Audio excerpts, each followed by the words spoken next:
কি নাম আপনার? জসিমউদ্দিন। কি সমস্যার জন্য হোমিওপ্যাথি চিকিৎসা করাতে এসেছিলেন আমাদের এখানে?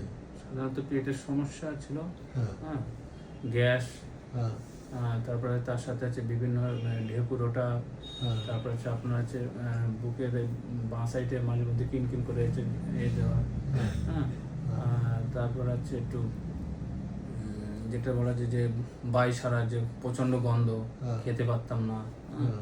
এই সমস্তগুলো নিয়েই এখানে এসেছিলাম। কতদিন ওষুধ খেয়েছেন আমাদের এখানে? মোটামুটি স্যারের যে ওষুধ দেওয়া তাতে আমি 1 মাস, তাহলে 1.5 মাস অতিক্রম করলাম। তা আগের থেকে ওষুধ খেয়ে সম্পূর্ণ অনেকটাই ভালো। ভালো।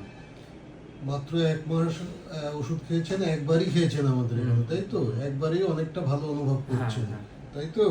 সব দিক দিয়ে। হুম। এবং সেক্সের প্রবলেমও ছিল আপনার, হ্যাঁ। সেটাও অনেকটা ঠিক। অনেকটা ঠিক। ঠিক আছে, ঠিক আছে। ঠিক আছে। হুম।